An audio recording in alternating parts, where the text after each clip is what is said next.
Hi, everyone. Thanks again for joining us for another episode of the Daily BizLink. Jane Cebrynski is back. And in today's conversation, we're talking about reacting versus responding. So Jane, thanks for being here. Thanks so much, Lindsay. So give me a 10 moment. Yeah, well, I operate in full transparency, and I'm going to be honest, Jane, this week has been kind of a struggle on the professional side. We are just going a million miles per hour, and it's been crazy. So trying to anchor in, finding those 10 moments has been really important and very helpful for me. So rather than thinking big picture, I'm looking at smaller moments, creating more of those. So having breakfast this morning with the kids, tomorrow morning, we're looking forward to grabbing donuts and coffee together in the morning. That is a great way to help set the day up and to overcome some of those other obstacles. So I'm sure there's several other people that are struggling with the same thing, and there's a lot of stuff going on the personal and professional front. So hopefully some of that helps other individuals with getting through things.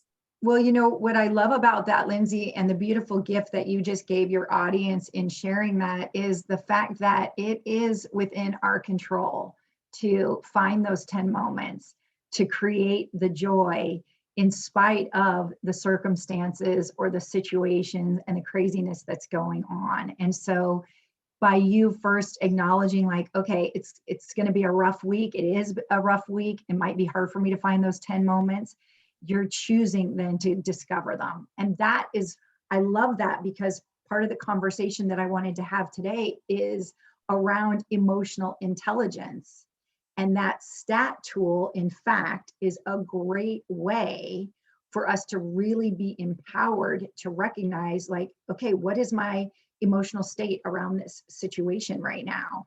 And really statting everything up is a way for us to improve our self-awareness and therefore our emotional intelligence. So thank you for that added bonus. Absolutely.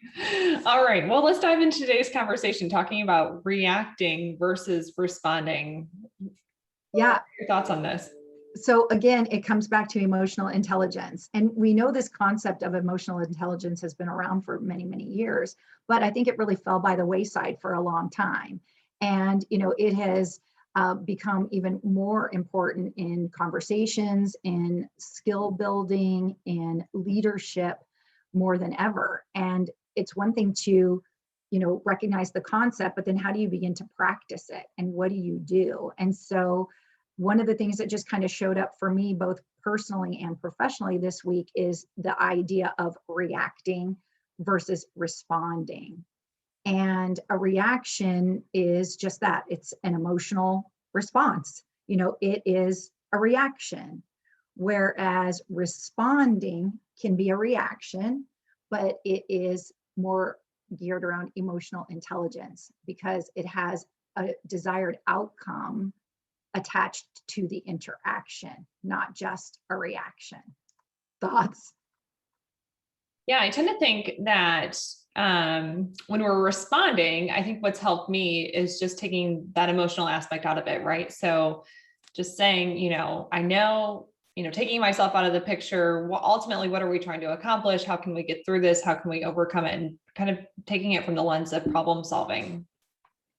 Yeah, we have so many tools that we train in to help us start to practice, like how not to react. First, for example, hurt people is exactly that tool. It keeps us from reacting and acknowledging like, okay, that person just kind of hurt me by their words, their comments, or their interaction. I don't want to hurt them back by reacting defensively or reacting angrily. So I'm just going to anchor in this tool, hurt people, hurt people. It creates a pause. It allows us to maybe take a deep breath and then think about, okay, what's the response that I'm going to give? And is it the desired outcome to make things better, or what's my intention behind it? So it takes a tremendous amount of practice to do this. And it all begins with that self-awareness. First, kind of being aware what your triggers are, what is your stat on how often you react versus respond, and just kind of gauging like, what is my normal tendency?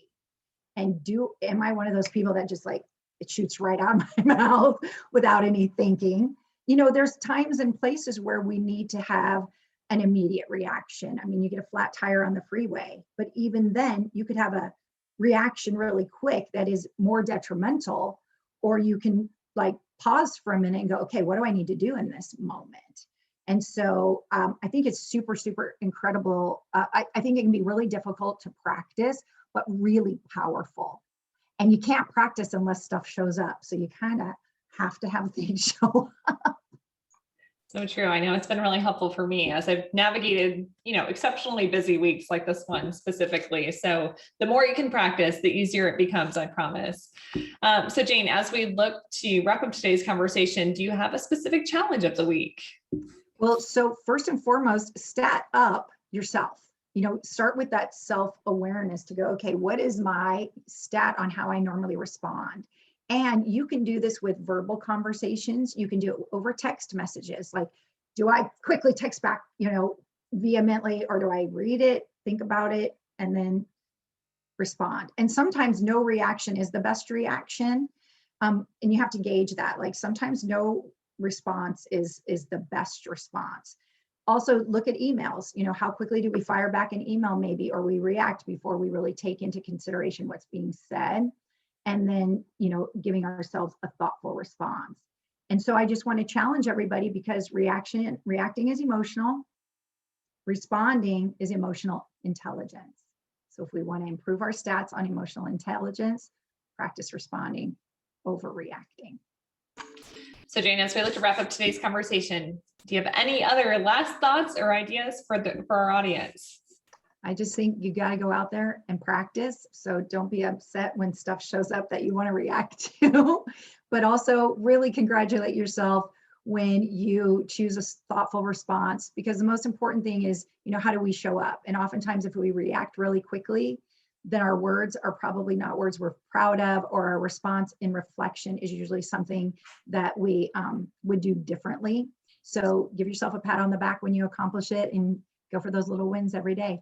Great. Well, Jane, thanks so much for joining us for another episode of the Daily BizLink. Thanks so much, Lindsay. Have an awesome weekend.